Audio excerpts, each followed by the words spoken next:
A 72-year-old black woman was sentenced to 6 months after the jury found her guilty of assaulting a white coworker.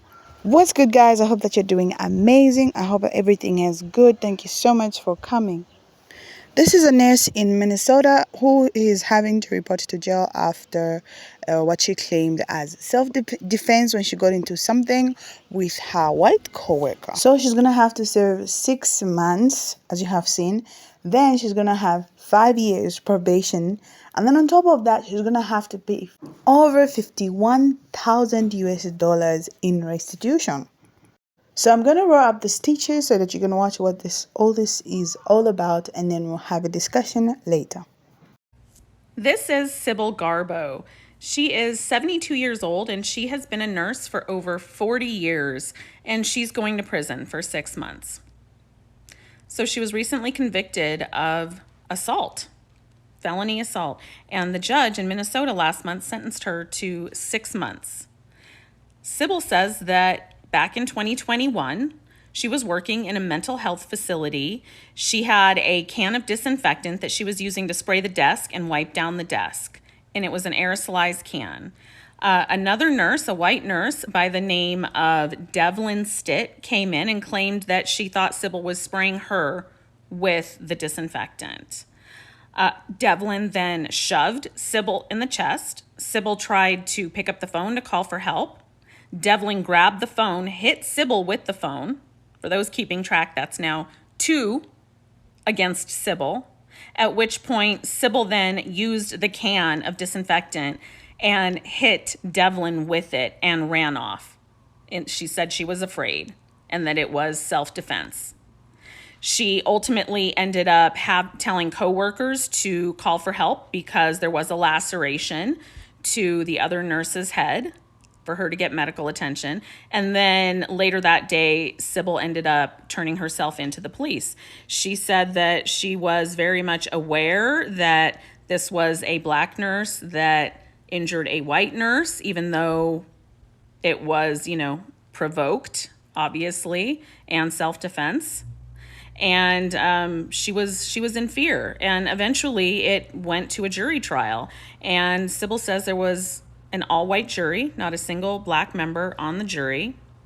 And she has now been convicted of a felony and is going to a minimum security prison for 6 months. And then will have 5 years of probation. She has to repay over $51,000 in restitution. She lost her job, of course, and she can no longer hold a Minnesota nursing license with the felony. And I just feel like this case is being swept under the rug and it's not being talked about enough. She's never been in trouble her whole life. She's been a nurse over 40 years. And you're going to tell me now at 72, suddenly she's dangerous? Really?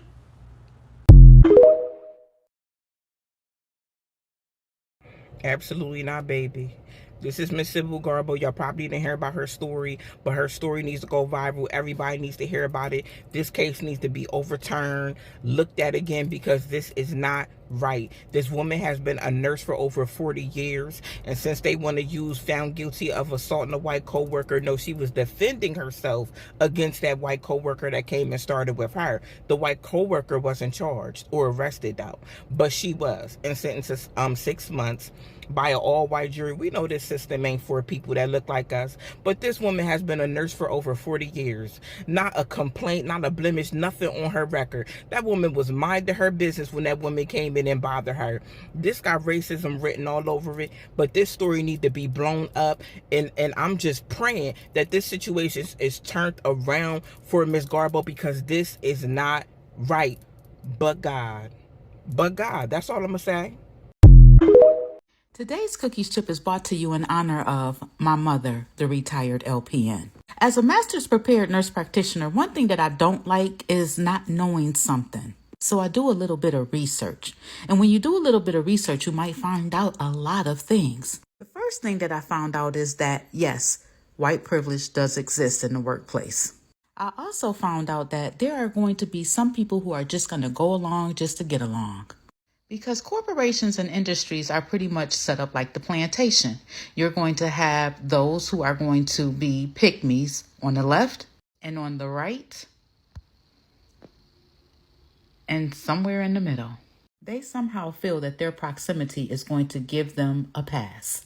And we know that Harriet said everybody can't come, but there are those she would have most certainly not left behind, and some she may have even passed the baton on to. And we might be all geeked up about the outcome of the Brawl in Birmingham, but we know for the most part we can look around and know that that's a fallacy. So I couldn't imagine my mother at 72 going to work and not getting along with one of her coworkers. Because though I do not condone violence, I do advocate for a ass whooping if you fuck with my mama.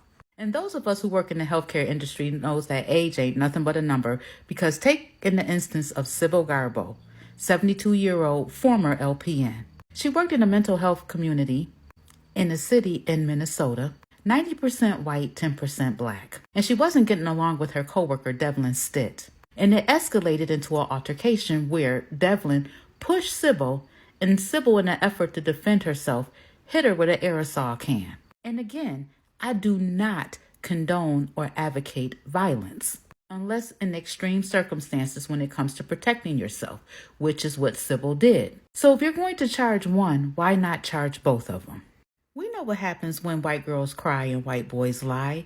Your black ass, the punishment is never going to fit the crime, because as Sybil was told by the prosecutor in her case, you should not have hit her back. You should have found a way to get out of there. Or in other words, know your place. And because Sybil didn't know her place, she is now stripped of her license, 6 months to minimum security prison, and paying back $51,000 in restitution. And Devlin is off scot-free. If you do not control the narrative or the optics, you cannot control the outcome. And we all know the history of Minnesota. I don't see any coworkers coming to my rescue. Nothing disheartens me more when I hear people say, I wish I would have had your book earlier in my career. Available at chandrasplace.com. And I hope that Sybil has a GoFundMe page, because I will gladly donate to help pay her restitution. First of all, this comment is crazy, because you going off of what you read on the internet and you acting like the media don't lie.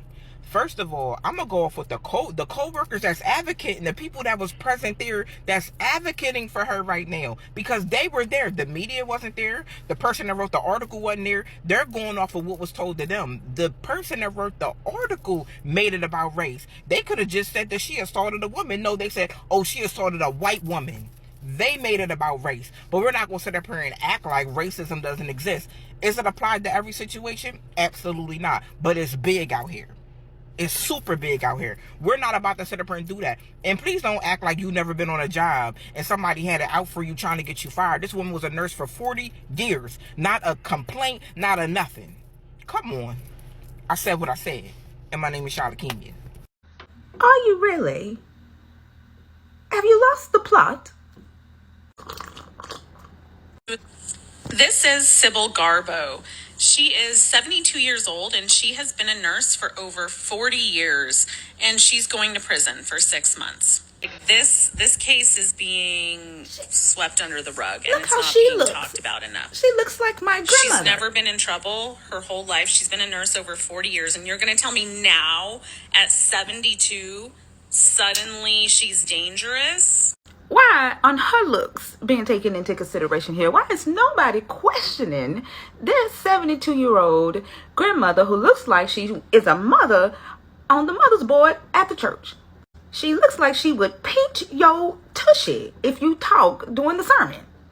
But this crazy falafel is given the benefit of the doubt because she has blonde hair and palm-colored skin and allowed to unalive 15 babies. And then on top of that, she was only convicted of 7. Are you still confused? Tonight's Cookies Chip is an update on Sybil Garbow, who is the 72-year-old LPN from Minnesota who lost her license after having an altercation with a coworker, Devlin Stitt, where Sybil was the only person who was charged, sentenced, convicted to 6 months in a minimum security prison, stripped of her LPN license that she's had without a blemish for over 40 years, and has to pay back over $51,000 in restitution, and she has a sick husband.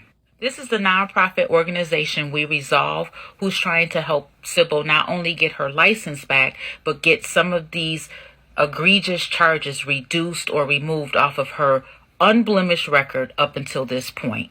I actually called the We Resolve team and I left a message and I got a phone call back from Chris. We had a lengthy conversation and Chris stated that 100% they feel strongly that race played a factor in how harshly Sybil was judged and convicted. For some reason, they were unable to set up a GoFundMe account, and they felt that it might be because of the nature of Sybil's charges, which I told Chris was impossible because George Zimmerman, Kyle Rittenhouse, and Daniel Penny, who unalived Jordan Neely in the New York City subway, all had GoFundMe accounts that raised millions of dollars for unaliving Black people. This is the We Resolve team again. This is their actual phone number. As you can see, they text me back with the link to Sybil's donor box. This is the information on the entire case. And this is what the prosecutor told Sybil. Well, you still shouldn't have hit her back. You should have found a way out of there. Every little bit helps. $1, $5, $10. If you have information on how they can navigate the state board, please text that number. And I'm putting it up again just so that you can see the link, the information, and even the fact that they're saying that this is their first time setting up a donor box. So feel free to offer any constructive criticism, which is like just very gracious of them. First of all, I am not okay. Like, this is not okay. My heart is not feeling well, guys. Like, how, after 40 years, do you expect this person to be dangerous? Like, explaining even how the incident happened. How was she supposed to find a way to get out of that place when the person was right in front of her and she reacted because it hurt after hitting her? And when did we ever hear that somebody failed to create a fundraising, a GoFundMe page just because of a crime that they did? Like, what sort of crime is right here that could prevent somebody to have a GoFundMe page? In fact, how are they expecting Sybil Garbow to pay this money, considering now her situation? Because, I mean, she's not going to go to work. She's going to be in jail. So what is this? Justice for this woman needs to prevail. She has served. And now at 72, the one had to go and stay in jail. Like, it doesn't even add up. I just hope that Sybil Garbow gets the justice that she deserves, and that 5 years probation is not necessary. That 51,000 plus US dollars that she'll have to pay is not necessary. Please. Can things be looked at the way they're supposed to be looked at? Can we be fair in judgment? How do you expect somebody to run off or find their own self not to do anything about? Because what could it become then? Should Sybil have filed in a complaint or something? Otherwise, for me, white supremacy is so much at play here right now. Everything is in their faces. What should be right and what should be done is just plain laid out, but it doesn't want to be followed. So let's fight that Sybil gets the justice as she deserves. That's what I think, you guys. So comment in the comment section below what you think, and I'm gonna meet you there.